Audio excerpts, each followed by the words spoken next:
नमस्कार आदाब, स्वागत है आप सभी का। आप देख रहे हैं टीएस न्यूज चैनल। वक्त हो चुका है दिन भर की ताज़ा और बड़ी खबरों की ओर रुख करने का, तो शुरुआत करते हैं सुर्खियों के साथ। वक्फ संशोधन बिल 2024 पास, राजनीति हलचल तेज। जेडीयू में फूट, वक्फ बिल को लेकर नेताओं में मतभेद। वक्फ संपत्ति पर सरकार की निगाह, नया बिल क्या कहता है। वक्फ संशोधन बिल पर विपक्ष का हंगामा, संसद में नारेबाजी। संशोधित वक्फ कानून, मुस्लिम समाज में नाराजगी बढ़ी। नीतीश कुमार की चुप्पी, सवालों के घेरे में पार्टी दो धड़ों में बटी। वक्फ बोर्ड की ताकत में कटौती, क्या है नए बिल का असली मकसद। धार्मिक संपत्तियों पर केंद्र का नियंत्रण बढ़ा, क्या अल्पसंख्यक के अधिकारी खतरे में।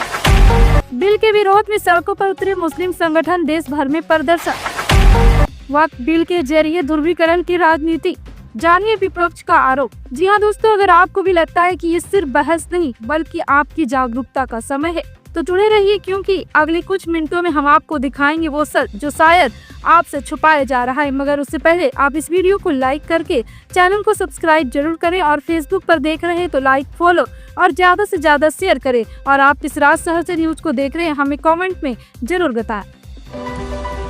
वक्फ संशोधन बिल 2024 लोकसभा और राज्यसभा में पास होने के बाद से जहां जेडीयू में बगावत की चिंगारी भड़क उठी है, तो वहीं अब इस बिल के विरोध में देश भर में भारी प्रदर्शन देखने को मिला, जिसमें खासकर मोदी के गढ़ कहे जाने वाले गुजरात में इसका विरोध तेज दिखा गया है।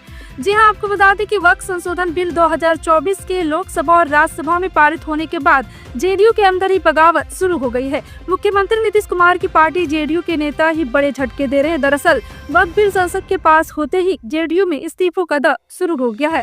अब तक जेडीयू के बिल को समर्थन देने से नाराज कई मुस्लिम नेताओं ने पार्टी छोड़ दी है। इनमें पूर्व प्रदेश सचिव एम राजू नैयर, अल्पसंख्यक प्रकोष्ठ के प्रदेश अध्यक्ष मोहम्मद शाहनवाज मलिक, जिला उपाध्यक्ष नदीम अख्तर, प्रदेश महासचिव सीएन मोहम्मद तबरेज सिद्दीकी और अली तबरेज हसन, मोहम्मद दिलशान राइम, जिला सचिव मोहम्मद फिरोज खान और मोहम्मद कासिम अंसारी शामिल है।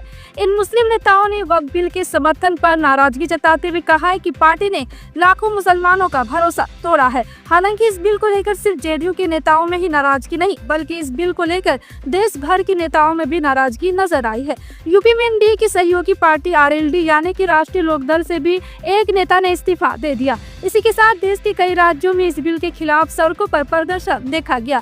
कर्नाटक, गुजरात और पश्चिम बंगाल में कई जगहों पर मुस्लिम समुदाय लोगों ने वक्फ संशोधन विधेयक पारित होने पर विरोध प्रदर्शन भी किया। खासकर पीएम मोदी और गृह मंत्री अमित शाह के गढ़ कहे जाने वाले गुजरात के अहमदाबाद में इस प्रदर्शन की गूंज ज्यादा तेज रही। इस बीच बढ़ते प्रदर्शन को देखते हुए यूपी में योगी सरकार ने जामा मस्जिद में आरएएफ तैनात कर दी। यानी कि इस बिल को लोकसभा और राज्यसभा में पास करवाने के बाद अब मोदी सरकार को इस देश भर में लागू करवाना आसान नहीं होने वाला है। जिस बात का डर था अब वही हकीकत बनता जा रहा है। संसदीय वक्फ संशोधन बिल पास होने से ही देश के अलग अलग हिस्सों में मस्जिद और इस्लामिक स्थल पर कानूनी हमलों की शुरुआत हो चुकी है। मथुरा के साईं ईदगाह जो वर्षों से कानूनी विवाद में है, अब एक बार फिर चर्चा में है। हिंदू पक्ष ने इलाहाबाद हाईकोर्ट में नई याचिका दाखिल कर मांग की है कि सुनवाई के दौरान इसे शाही ईदगाह नहीं बल्कि विवादित ढांचा कहा जाए।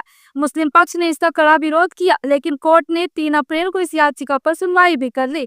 जी हाँ, आपको बता दें कि अब सोचने वाली बात यह है कि जब प्लेसेस ऑफ वर्सेस एक्ट 1991 की वैधता पर फैसला आना बाकी है और सुप्रीम कोर्ट ने साफ निर्देश दिए हैं कि तब तक किसी भी धार्मिक स्थल की स्थिति नहीं बदली जाएगी, तो फिर ये याचिकाएं कैसे स्वीकार हो रही है। क्या कानून भी एक तरफा हो चला है।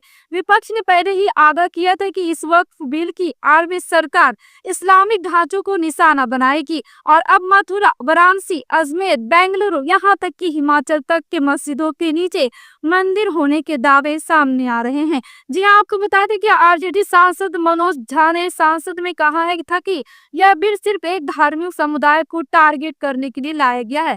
अब उनकी बात सच साबित होती दिख रही है। सरकार क्या वक्फ बोर्ड की संपत्तियों पर कब्जा करने की तैयारी में है। क्या अब हर ईदगाह, हर मस्जिद, हर मजार को एक नई लड़ाई का मैदान बना दिया जाएगा। सिर्फ कानून ही नहीं, देश का सामाजिक संतुलन भी अब खतरे में है।